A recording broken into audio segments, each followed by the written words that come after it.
Hi guys, JJ here, and we're back with talking Wheel of Time.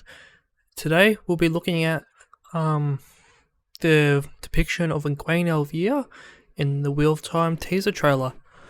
So how I'm going to do this, I'm going to structure it a bit better than I have done previously by doing the whole thing non-spoiler first, and then I'll go through talk about spoiler, foreshadowing, and that whatnot. So if you just want to see Egwene Al'Vere, you can watch, or if till I've finished that. If you haven't read all the books, you can avoid all the spoilers. I'm going to try to keep this as spoiler free as possible for the first segment, and then if you haven't finished the series, that's when you want to end watching. If you have, then you can continue watching all the way through. So to start off with, this is the very first shot of the teaser trailer, which is Egwene Al'Vere and Nynaeve Almira standing side by side, and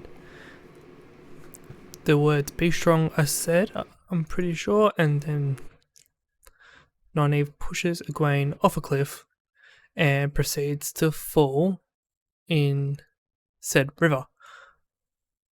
In terms of what this is,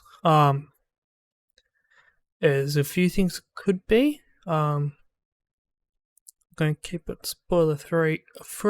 Nynaeve is wisdom. I can't say that is a non-spoiler comment, and the only thing that people have been saying it could be a initiation ritual to get into for the women's circle.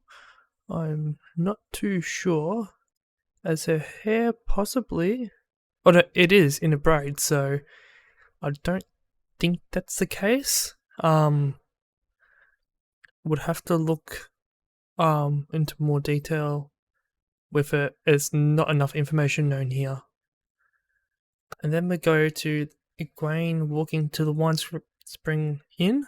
Bit of backstory to this is Egwene's family runs the Wine Spring Inn. So her father, Bran Al'Vere, is the innkeeper. So I think it's Marin Al'Vere off memory. I didn't actually Google these names to double check I'd had them correct, but they are her parents, and they are ones that run the One Spring Inn.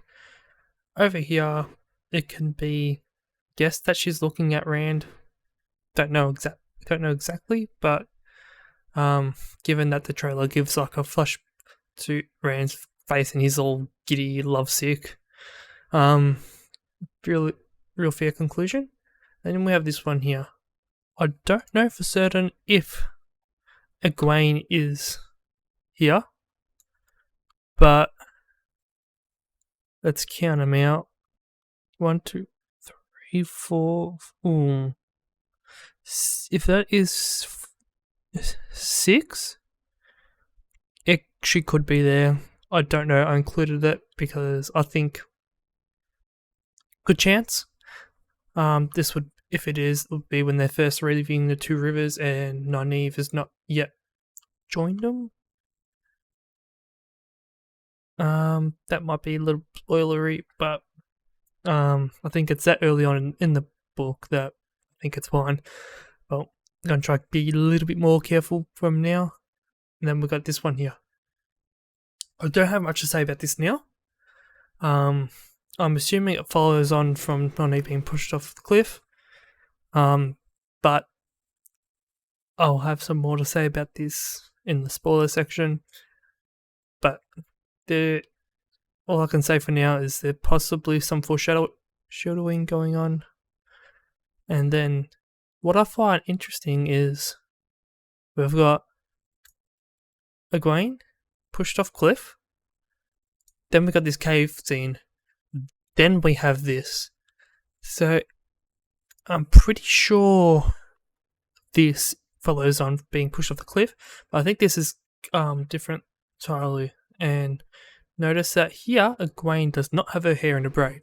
So we could guess that this is initiation ritual for women's circle stuff. Yep, floating down river. Makes sense. We saw it getting pushed off. And then we have Shadowlogos.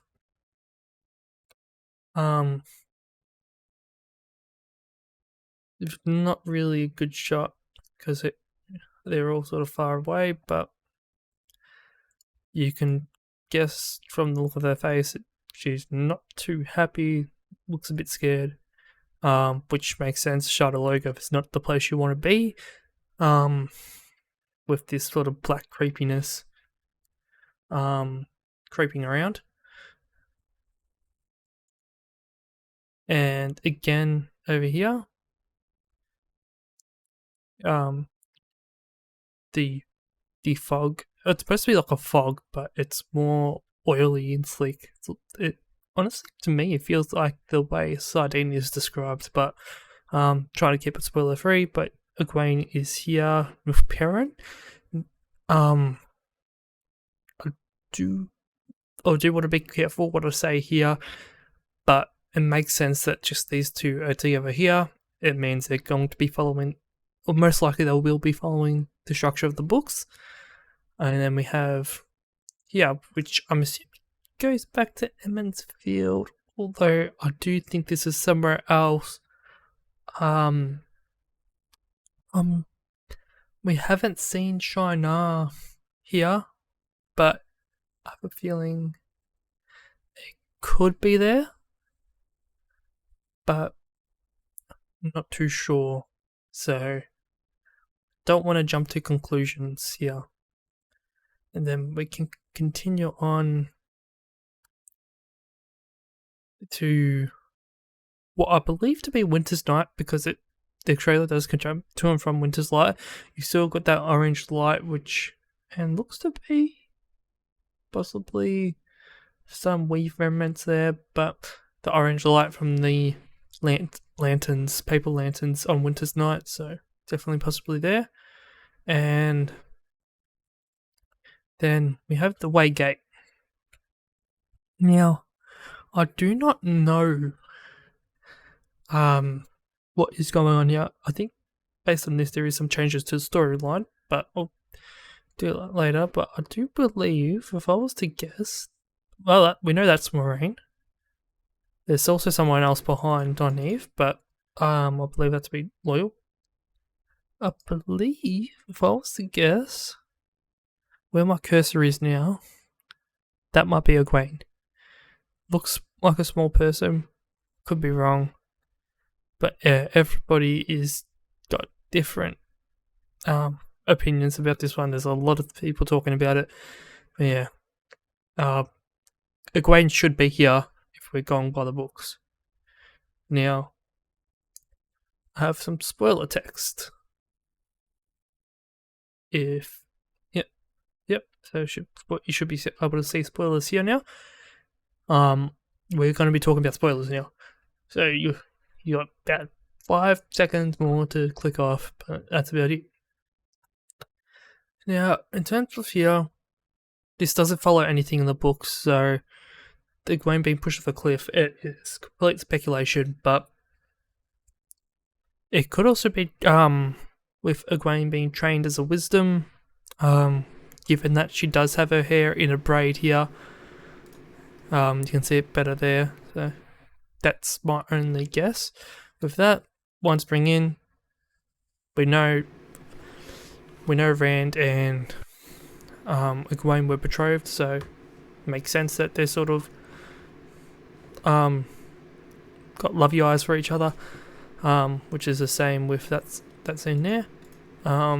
This scene here. Now, this is not just me. I pretty much a lot of the community is saying this is careful foreshadowing of Egwene eventually becoming the Amyrlin Seat. So I'm sorry if you didn't click off. That is a spoiler for late series, but Egwene does eventually become the Amyrlin Seat. In terms of colours, we do have 1, 2, 3, 4, 5, 6, 7 colours, 7 Ajars.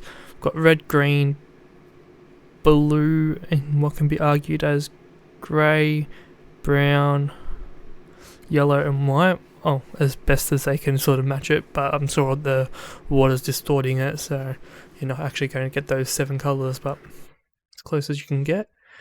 And then, floating down the river, so that's following down with these ones. And Shadow Logoth. This is following really close to the books. Oh, and I just realised I can actually see Rand's bow there. I thought we never saw it. That's another video. But we can see here that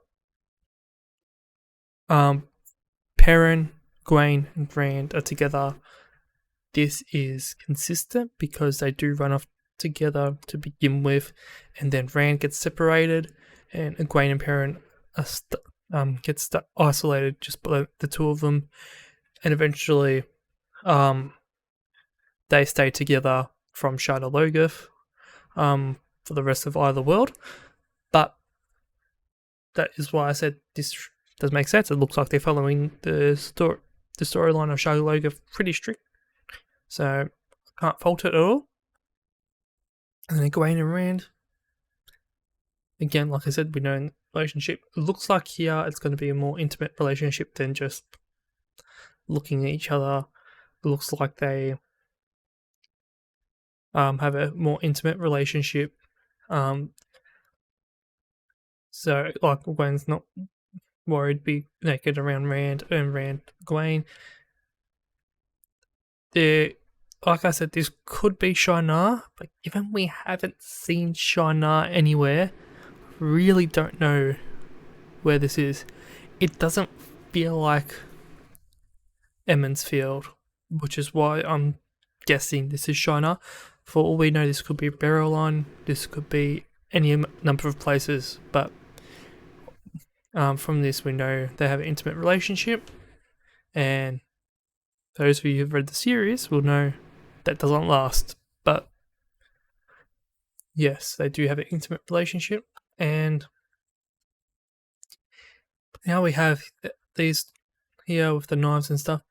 It shows that they aren't afraid to back down from challenge.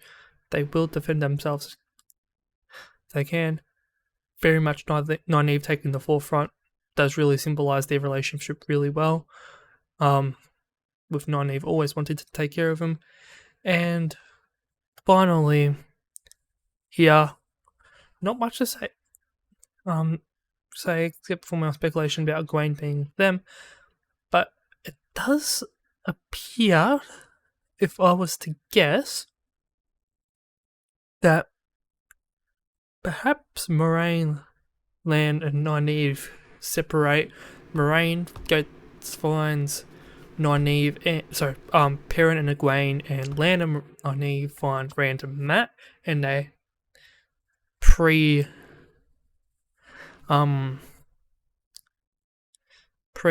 organized to meet at this way gate, which is why they're sort of coming in two groups. Also Loyal here, they've picked up Loyal sometime, but given that we haven't seen Caemlyn, it is a possibility. I'm really curious to actually know what happens, how they're going to change this part of the story, because from what I can tell, I don't think we are going to Caemlyn.